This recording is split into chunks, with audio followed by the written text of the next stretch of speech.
கர்த்தராகிய இயேசு கிறிஸ்துவின் நாமத்தினாலே உங்களை யாவரையும் நான் வாழ்த்தி வரவேற்கிறேன். இந்த நாளிலும் கூட வேதத்தில் உள்ள ஒரு மனுஷனை குறித்து நம்ம பார்க்க போகிறோம். எடுத்து வாசிக்கலாம். 1 சாமுவேல் 17ஆம் அதிகாரம் 33, 34, 35வது வசனம் இப்படியாய் சொல்லுகிறது. அப்பொழுது சவுல் தாவீதை நோக்கி, நீ இந்த பெலிஸ்தனோடு எதிர்த்து யுத்தம் பண்ண உன்னால் ஆகாது. நீ இளைஞன், அவனோ தன் சிறு வயது முதல் யுத்த வீரன் என்றான். தாவீது சவுலை பார்த்து, உம்முடைய அடியான் என் தகப்பனுடைய ஆடுகளை மேய்த்து கொண்டு இருக்கிற போது ஒரு விசை ஒரு சிங்கமும் ஒரு விசை ஒரு கரடியும் வந்து மந்தையில் இருக்கிற ஒரு ஆட்டை பிடித்து கொண்டது.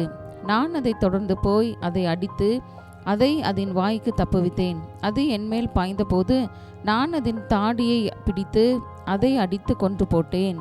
அப்படிங்கிறதான வேதவசனம் இப்படியாய் சொல்லுகிறது. தாவீது என்கிறதான ஒரு மனுஷனை குறித்து நம்ம பார்க்க போகிறோம்.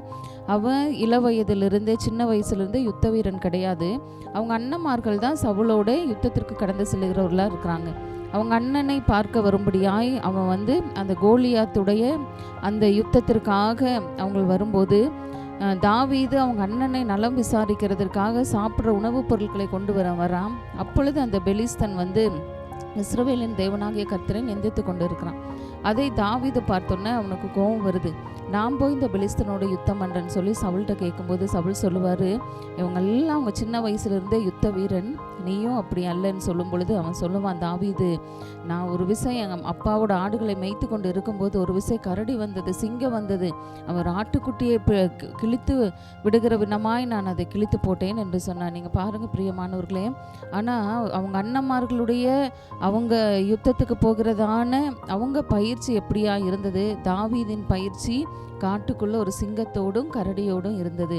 ஆனாலும் அவன் தேவன் மேல விசுவாசம் வைத்து எப்பொழுது அவர் ஆராதித்து துதித்து கொண்டு இருக்கிறதான ஒரு மகனாய் அவன் காணப்பட்டான். அப்படி இருக்கிறதான சூழ்நிலையில தான் சிங்கத்தின் கைக்கும் கரடி கைக்கும் அவனை தப்புவித்து காப்பாற்றினார். அதே மாதிரி அந்த பெலிஸ்தனையும் வீழ்த்தும்படியாக கர்த்தர் அவனுக்கு பலனை தந்தார். இன்னைக்கு நம்மளும் தேவனை ஆராதித்து அவரை துதிக்கும் பொழுது சிங்கத்துக்கு ஒத்ததான பலனையும் நமக்கு தேவன் தந்து எல்லா வகையான பிரச்சனையை முறியடிக்க அவர் வல்லவராக இருக்கிறார்.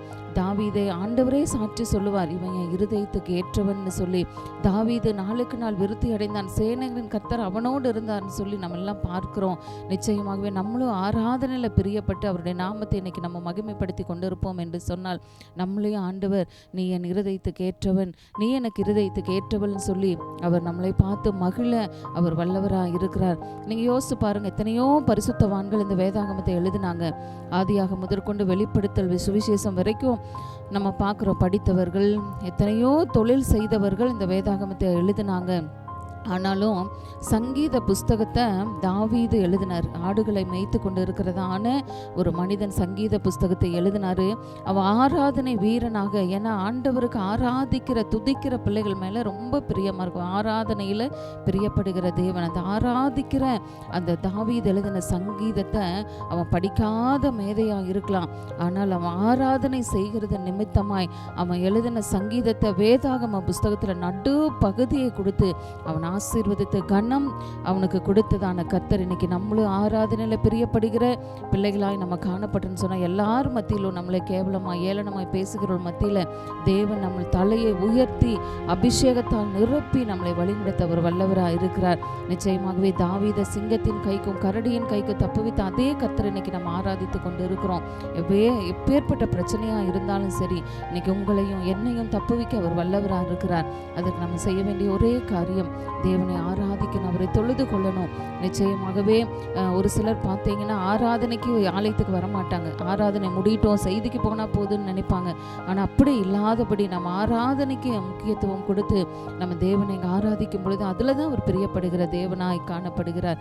இன்னைக்கு நாமளும் தாவீதை போல ஆராதனையில் தேவனை மகிமைப்படுத்தும் பொழுது எப்பேற்பட்ட மலை போல பிரச்சனைகள் நமக்கு வந்தாலும், கோலியாத்தை போல பிரச்சனைகள் நமக்கு முன்னே கடந்து சென்றாலும், அவை எல்லாவற்றையும் ஒரு ஆட்டுக்குட்டியை தகர்த்தெறிகிறது போல இன்னைக்கு தேவன் தகர்த்தெறிந்து நம்மளை வழிநடத்த அவர் வல்லவராக இருக்கிறார். கர்த்தர் தாமே உங்களை யாவரையும் ஆசீர்வதிப்பாராக.